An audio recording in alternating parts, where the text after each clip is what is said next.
আসসালামু আলাইকুম রহমতুল্লাহ। বন্ধুরা, আজকে আমি তোমাদের সামনে আলোচনা করব এইচএসসি বাংলা প্রথম পত্র বইয়ের ৫২ দিনগুলো গল্পটি। এটি মূলত বঙ্গবন্ধু শেখ মুজিবুর রহমানের লেখা একটি আত্মজীবনী। আমরা জানি বঙ্গবন্ধু শেখ মুজিবুর রহমানের লেখা ৩টি বই আছে। এর মধ্যে একটি হচ্ছে অসমাপ্ত আত্মজীবনী, আরেকটা হচ্ছে আমার দেখা নয়াসিন, তারপরে আরেকটা হচ্ছে কারাগারের রুজনামচা। আর ৫২ দিনগুলো গল্পটি নেওয়া হয়েছে বঙ্গবন্ধু শেখ মুজিবুর রহমানের অসমাপ্ত আত্মজীবনী বইটি থেকে। ৫২ দিনগুলো এই গল্পে মূলত বঙ্গবন্ধু শেখ মুজিবুর রহমানের ভাষা আন্দোলনের সম্পৃক্ততা, অর্থাৎ বঙ্গবন্ধু শেখ মুজিবুর রহমান ভাষা আন্দোলনে কী অবদান রেখেছেন বা বঙ্গবন্ধু শেখ মুজিবুর রহমানের ভাষা আন্দোলনের অবস্থান কী ছিল, এটা কিন্তু এখানে বর্ণনা করা হয়েছে। চলো আমরা গল্পটা পড়ে দেখি। বন্ধুরা, আগে একটা কথা বলে রাখি, আমি কিন্তু একটু ভিন্ন ধাঁচে পড়ানোর চেষ্টা করব। তোমাদের তোমাদের প্রতি পরামর্শ থাকবে, তোমরা কি ধৈর্যের সহিত শোনার চেষ্টা করবে। এদিকে জেলের ভেতর আমরা দুজনে প্রস্তুত হচ্ছিলাম অনশন ধর্মঘট করার জন্য। আমরা আলোচনা করে ঠিক করেছি, যাই হোক না কেন আমরা অনশন ভাঙব না। যদি এই পথেই মৃত্যু এসে থাকে তবে তাই হবে। এখানে একটা শব্দ হচ্ছে এদিকে। এদিকে অর্থ হচ্ছে পক্ষান্তরে, অর্থাৎ এটা যেহেতু একটা বইয়ের অংশ, বঙ্গবন্ধু শেখ মুজিবুর রহমান এর আগে অনেকগুলো ঘটনা বর্ণনা করেছেন। ওখান থেকে ফিরে একটা নতুন ঘটনা অবতারণা করতেছেন, সেজন্য বলতেছেন এদিকে, অর্থাৎ পক্ষান্তরে আরেকটি গল্প হলো এটি। জেলের ভেতর আমরা দুইজন বলতে এখানে বঙ্গবন্ধু শেখ মুজিবুর রহমান এবং বঙ্গবন্ধু শেখ মুজিবুর রহমানের রাজনৈতিক সহকর্মী মহিউদ্দিন, যার কথা সামনে আসবে, ওনার কথা বলেছেন। এখানে আরেকটা শব্দ হচ্ছে অনশন। অনশন শব্দটি আমাদের ব্যাখ্যা করতে হবে। এখানে 3টা শব্দ আছে মূলত। একটা হচ্ছে অনশন, আরেকটা হচ্ছে ধর্মঘট, আরেকটা হচ্ছে হরতাল। অনশন হচ্ছে সংযুক্ত অসন। অসন অর্থ খাবার, অর্থাৎ নিজের কোনো যৌক্তিক দাবি আদায়ের জন্য একটানা আহার বর্জনের যে সংকল্প, এটাকে কিন্তু অনশন বলা হয়। আর একটা হচ্ছে ধর্মঘট। ধর্মঘট হচ্ছে কর্মবিরতি, অর্থাৎ নিজের দাবি আদায়ের জন্য যে অফিস বর্জন করা বা কর্মবিরতি দেওয়া, এটাকে অনশন ধর্মঘট বলা হয়। তাহলে অনশন এবং ধর্মঘট এই দুটো শব্দ থেকে বুঝতে পারছি এখানে কিন্তু নিজের ক্ষতি করা হচ্ছে, অর্থাৎ কোনো একটা নিজের দাবি আদায়ের জন্য নিজের যে ক্ষতি করছে, এটাকে কিন্তু অনশন এবং ধর্মঘট বলা হচ্ছে। আরেকটা শব্দ আছে এখানে প্যারালালি, সেটা হচ্ছে হরতাল। হরতাল হচ্ছে কোনো রাজনৈতিক উদ্দেশ্য হাসিলের জন্য সরকারের উপর যে চাপ প্রয়োগ করা হয়, এটাকে কিন্তু হরতাল বলা হয়। হরতালের মধ্যে নিজের উপর যে বল প্রয়োগ বা নিজের উপর ক্ষতি সাধনের কোনো ব্যাপার আসে না। তাই আমরা এই পার্থক্যটুকু মনে রাখব। তারপর বলছেন, আমরা আলোচনা করে ঠিক করেছি, যাই হোক না কেন আমরা অনশন ভাঙব না। যদি এই পথে মৃত্যু এসে থাকে তবে তাই হবে। অর্থাৎ তাদের যে দৃঢ়তা এটা কিন্তু এখানে প্রকাশ পাচ্ছে। জেল কর্তৃপক্ষ, বিশেষ করে সুপারিনটেনডেন্ট আমির হোসেন সাহেব ও তখনকার দিনে রাজবন্দীদের ডেপুটি জেলার মুখলেসুর রহমান সাহেব আমাদের বোঝাতে অনেক চেষ্টা করলাম। আমরা তাদের বললাম, আপনাদের বিরুদ্ধে আমাদের বলবার কিছু নেই, আর আমরা সেজন্য অনশন করছি না। এখানে কয়েকটি শব্দ যেগুলো দাগাঙ্কিত আছে, আমি সেগুলো কিন্তু ব্যাখ্যা করব, তোমরা মনে রাখবা। একটা হচ্ছে জেল কর্তৃপক্ষ। জেল কর্তৃপক্ষ কারা? অর্থাৎ যারা জেল পরিচালনায় নিয়োজিত তারা হচ্ছে জেল কর্তৃপক্ষ। তো এবার প্রশ্ন হচ্ছে, কারা জেল পরিচালনা নিয়োজিত? যদি আমি শুরু থেকে বলি, দেশ চালায় সরকার, আর দেশের মধ্যে যে বাহিনীগুলো আছে, অর্থাৎ অভ্যন্তরীণ কার্যগুলো সম্পাদনের জন্য, সীমানা সম্পাদনের জন্য যে বাহিনী আছে, এদের প্রধানে থাকে কিন্তু একজন স্বরাষ্ট্রমন্ত্রী। অর্থাৎ স্বরাষ্ট্র মন্ত্রণালয়ের অধীনে দেশের বিভিন্ন ফোর্সগুলো চালিত হয়। আর জেল চালিত হয় এই ফোর্সগুলোর মধ্যে একটা ফোর্স থেকে, বিশেষ করে আর্মিরা এরা চালায়। ব্রিগেডিয়ার জেনারেল থাকেন একজন জেলের একদম সর্বোচ্চ পর্যায়ের মহাপরিদর্শক। তারপর থাকেন একজন সহকারী মহাপরিদর্শক। তারপর থাকেন সুপারিনটেন্ডেন্ট। এখানে সুপারিনটেন্ডেন্ট যাকে বলা হচ্ছে, অর্থাৎ জেল সুপার, বা তত্ত্বাবধায়ক, উনি কিন্তু একটা জেলের কী হয়ে থাকেন, একটা জেলের প্রধান হয়ে থাকেন। ভার্সিটির ক্ষেত্রে তোমরা চিন্তা করো, সবগুলো ভার্সিটির মধ্যে একজন কী থাকেন, চ্যান্সেলর থাকেন, যিনি রাষ্ট্রপতি হয়ে থাকেন। আর প্রতিটা ভার্সিটির মধ্যে একজন প্রধান থাকেন, উনি হচ্ছেন ভাইস চ্যান্সেলর, অর্থাৎ যাকে বিসি বলা হয়। ঠিক সেরকম একজন ব্রিগেডিয়ার জেনারেল থাকেন বা একজন স্বরাষ্ট্রমন্ত্রী থাকেন। এবং প্রতিটা জেল, বাংলাদেশে 68টি জেল আছে, প্রতিটি জেলের মধ্যে একজন আছেন সুপারিনটেন্ডেন্ট আছেন বা তত্ত্বাবধায়ক আছেন। এখানে বঙ্গবন্ধু যে সময়ের কথা বলতেছেন বা যে স্থানের কথা বলতেছেন, এটা হচ্ছে ঢাকা জেলের কথা। তখনকার সুপারিনটেন্ডেন্ট ছিলেন আমির হোসেন সাহেব, এবং আরেকটা হচ্ছে ডেপুটি জেলার, অর্থাৎ ডেপুটি অর্থ হচ্ছে সহকারী জেলার ছিলেন মুখলেসুর রহমান। এটা কিন্তু খুবই মনে রাখবে।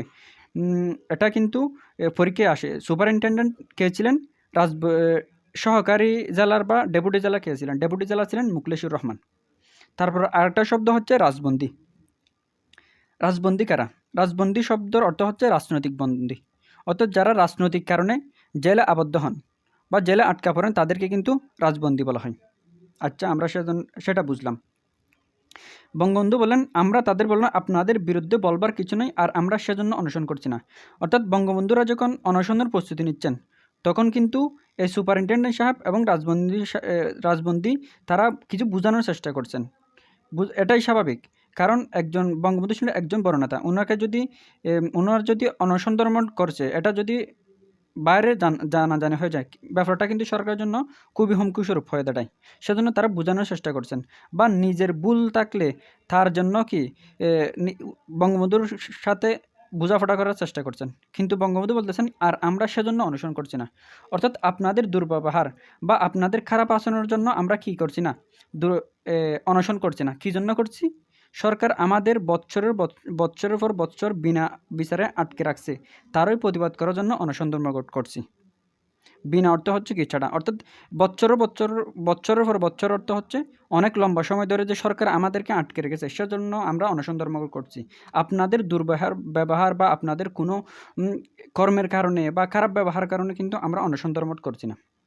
তারপর বঙ্গবন্ধু আরও ব্যাখ্যা দিচ্ছেন, এতদিন জেল কাটলাম, আপনাদের সাথে আমাদের মনোমালিন্য হয় নাই, কারণ আমরা জানি যে সরকারের হুকুমে আপনাদের চলতে হয়। মুখলেসুর রহমান সাহেব খুবই অমায়িক, ভদ্র ও শিক্ষিত ছিলেন, তিনি খুব লেখাপড়া করতেন।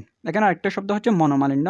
মনোমালিন্য অর্থ হচ্ছে মনের দূরত্ব, অর্থাৎ আপনাদের সামনে আমাদের কোনো বিবাদ নাই, কলহ নাই বা মনের দূরত্ব নাই, এটা বোঝানো হচ্ছে। আপনাদের কারণে কিন্তু আমরা কি করছি না, যা অনশন করছি না। আপনারা হচ্ছেন সরকারি কর্মকর্তা, আপনাদের সরকারের হুকুমে চলতে হয়। এ বলে বঙ্গবন্ধু শেখ মুজিবুর রহমান এদেরকে কী দিলেন, ক্লিয়ারিটি দিলেন। তারপর হচ্ছে এখানে ফেব্রুয়ারির ঘটনাগুলো বলি। 15ই ফেব্রুয়ারি তারিখে সকালবেলা আমাকে জেল গেটে নিয়ে যাওয়া হলো, এই কথা বলে যে আমার সাথে আলোচনা আছে অনশন ধর্মঘটের ব্যাপারে। জেল গেট অর্থাৎ ঢাকা জেল গেট যেটা আছে, জেল গেট বলতে যেখানে সবগুলো কাজ হয়ে থাকে আর কি, জেলের কাজকর্ম, ওখানে নিয়ে যাওয়া হয়েছে। তারিখটা মনে রাখবে, 15ই ফেব্রুয়ারি। আমাদের কিন্তু ভাষা আন্দোলন হয়েছে 21শে ফেব্রুয়ারি। 15ই ফেব্রুয়ারি কিন্তু বঙ্গবন্ধু শেখ মুজিবুর রহমান কিসে, বঙ্গবন্ধু শেখ মুজিবুর রহমান জেলে। এখানে একটা কথা মনে রাখবে, বঙ্গবন্ধু শেখ মুজিবুর রহমান কিন্তু ভাষা আন্দোলনের জন্য অনশন করছেন না।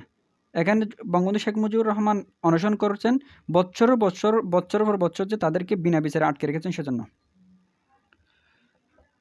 আমি যখন জেল গেটে পৌঁছালাম, একটু পরে মহিউদ্দিনকে নিয়ে আসে। ওই যে দুজনে অনশন করছিলাম বলছিলেন যে, এখানে সেই হচ্ছে মহিউদ্দিন, বঙ্গবন্ধুর সহকর্মী, নিয়ে আসা হয়েছে।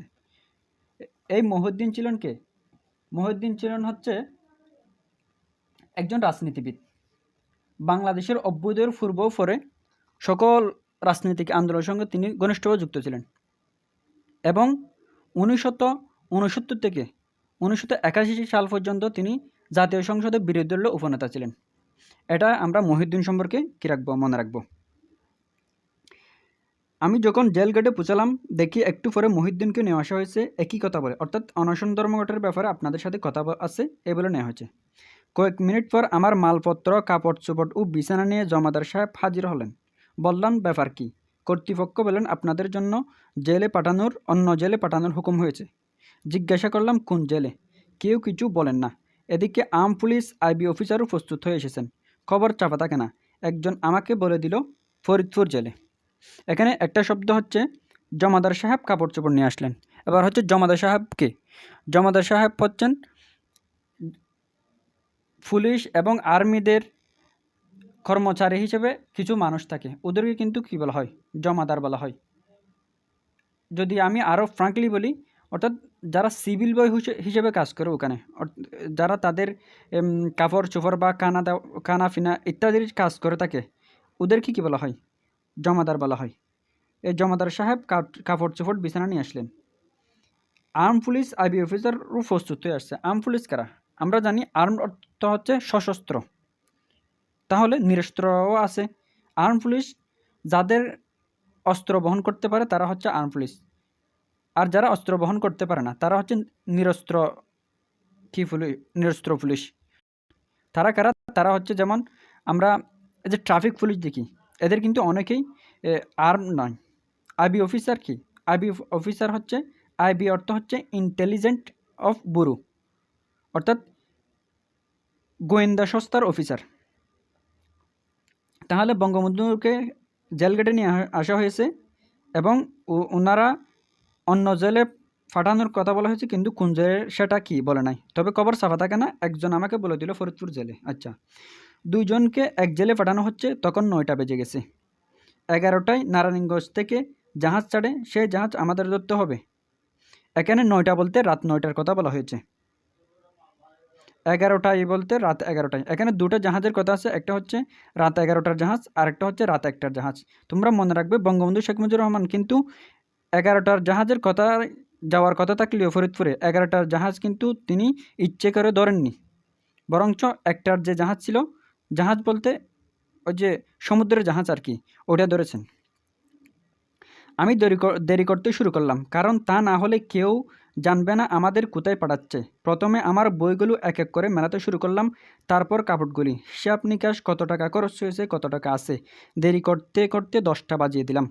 রওনা করতে আরও আধা ঘন্টা লাগিয়ে দিলাম। রওনা বলতে যাত্রা আর কি, যাত্রা শুরু করা। আর্ম পুলিশের সুবেদার ও গোয়েন্দা কর্মচারীরা তাড়াতাড়ি করছিল। সুবেদার পাকিস্তান হওয়ার সময় গোপালগঞ্জে ছিল এবং সে একজন বেলুচি ভদ্রলোক, আমাকে খুবই ভালোবাসত ও শ্রদ্ধা করত। তাহলে বঙ্গবন্ধু শেখ মুজিবুর রহমানকে যেহেতু জেল বদলি করা হচ্ছে, তাই বঙ্গবন্ধু শেখ মুজিবুর রহমান ঢাকার যে তার সহকর্মীজন ছিলেন তাদেরকে খবরটা কিন্তু পাঠানোর চেষ্টা করতেছিলেন। তাই সেজন্য তিনি দেরি করতে শুরু করলেন, এনিয়ে বিনিয়ে দেরি করতে শুরু করলেন।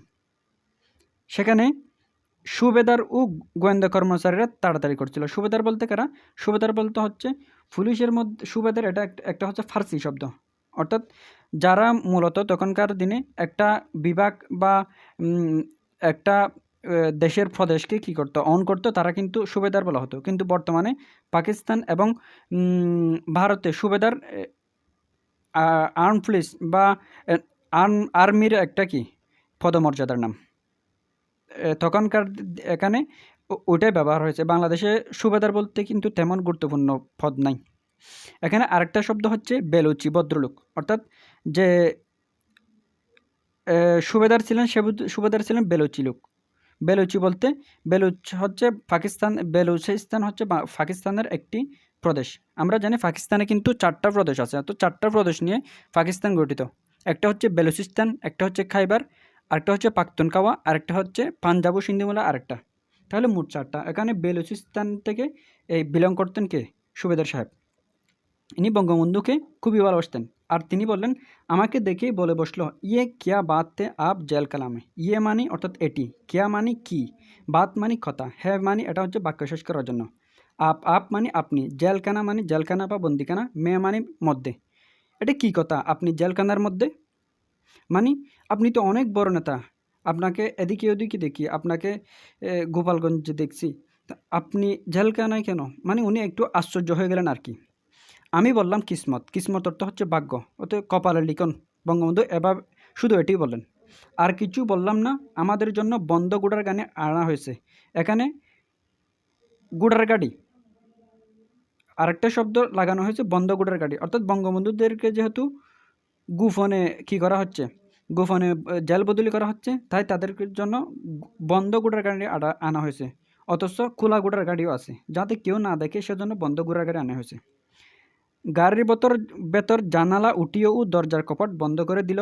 কপাট অর্থ হচ্ছে দরজার যে পাট আছে এগুলো বন্ধ করে দিচ্ছে এবং শুধুমাত্র জানালা উঠিয়ে দেওয়া হলো। দুজন ভেতরে আমাদের সাথে বসলো। কয়জন ভেতরে বসলো? দুজন ভেতরে বসলো।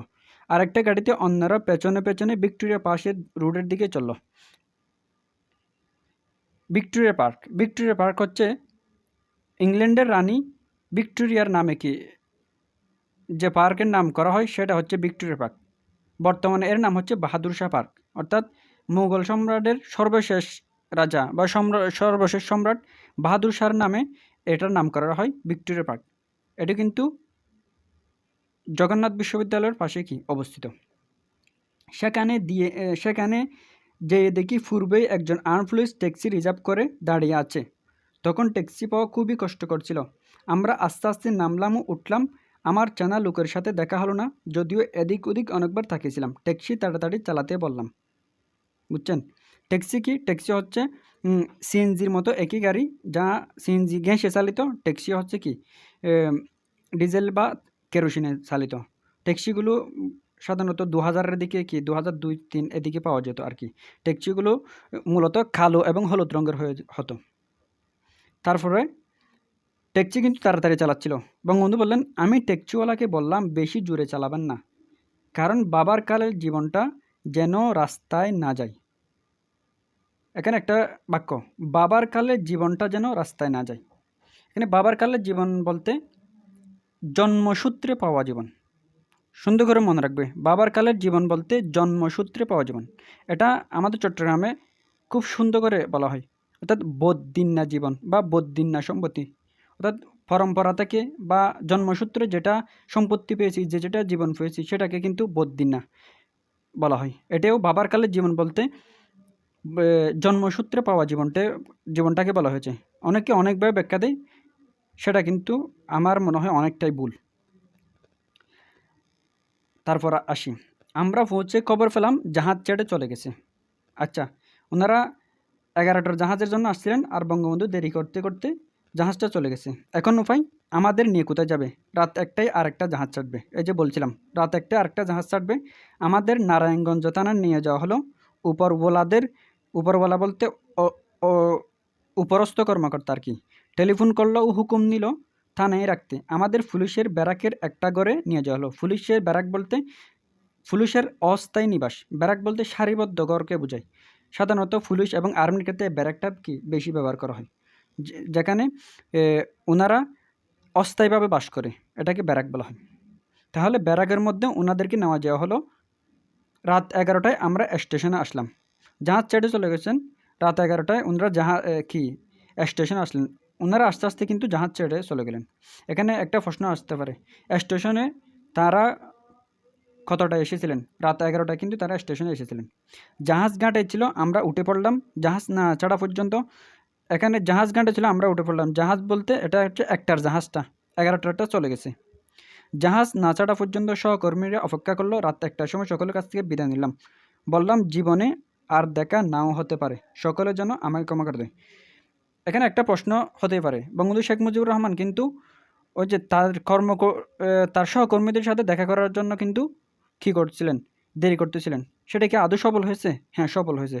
কেন? বোঝা যাচ্ছে জাহাজ না ছাড়া পর্যন্ত সহকর্মীরা অপেক্ষা করলো। রাত 1টার সময় সকলের কাছ থেকে বিদায় নিলাম। এ থেকে বোঝা যাচ্ছে উনি তার উদ্দেশ্যে সফল হয়েছেন।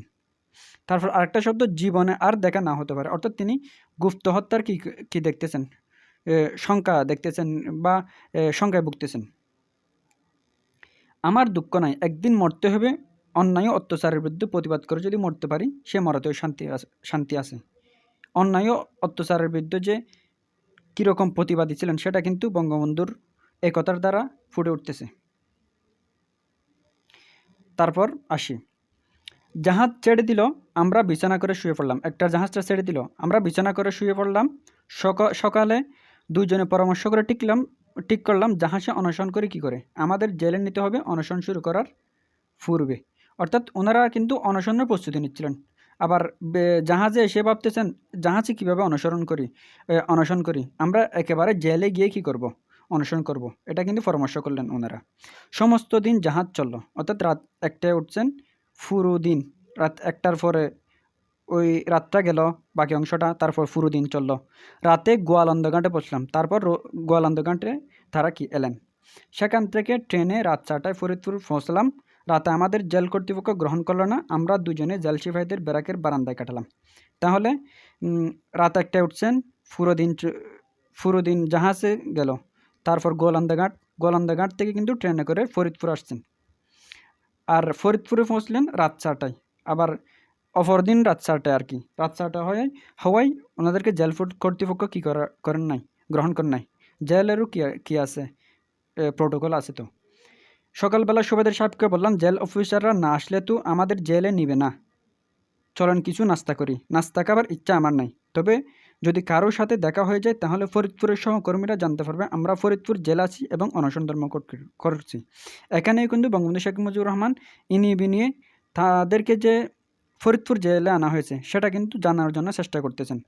রাতের ডাকারটা কিন্তু সফল হয়েছে, অর্থাৎ ঢাকার সহকর্মী যারা আছেন তাদের কিন্তু জানিয়ে দিতে পারছেন। এবার ওনাকে আনা হয়েছে ফরিদপুরে। এবার ফেলা হচ্ছে ফরিদপুরে যে সহকর্মী আছেন তাদেরকে বলে দেওয়া যে আমাকে এখানে ফরিদপুর জেলা আনা হয়েছে, এটা কিন্তু বলে দেওয়া তার উদ্দেশ্য। তাই উনি নাস্তার বাহানা করলেন।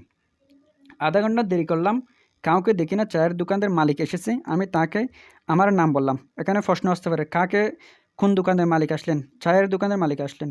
কত ঘন্টা দেরি করলেন? আধা ঘন্টা দেরি করলেন। তাকে আমি আমার নাম বললাম এবং খবর দিতে বললাম আমার সহকর্মীদের। আমরা জেলের দিকে রওনা করছি, অর্থাৎ যাচ্ছিলাম। এমন সময় আওয়ামী লীগের এক কর্মী, তার নামও মহিউদ্দিন, সকলে মহি বলে ডাকে, তার সঙ্গে দেখা। আচ্ছা, আমি যখন ফরিদপুরে 1946 সালের, কত সালে, 1946 সালের ইলেকশনে ওয়ার্কার ইনচার্জ ছিলাম, তখন আমার সাথে কাজ করছিল মহি। সাইকেলকে ডাক দিলাম নাম ধরে, সে সাইকেল থেকে আমাকে দেখে এগিয়ে আসলো। আইবি নিষেধ করছিল, আমি শুনলাম না, তাকে এক ধমক দিলাম এবং মহিকে বললাম আমাদের ফরিদপুরে জেলে এনেছে এবং আজ থেকে অনশন করছি, এ খবর সকলকে দিয়ে দিতে। অর্থাৎ বঙ্গবন্ধুর উদ্দেশ্য কিন্তু কি সফল হয়েছে। বঙ্গবন্ধু যখন 1946 সালে ইলেকশন ওয়ার্কার ইনচার্জ ছিলেন, তখনকার এক সহকর্মী, ওনার নামও মহিউদ্দিন, ওনাকে কিন্তু ফরিদপুর জেলের আনার খবরটা কিন্তু বলে দিতে পারছেন। একটা শব্দ ব্যাখ্যা করব আমি এখানে। এর আগে আরেকটা প্রশ্নের উত্তর দিয়ে দিই।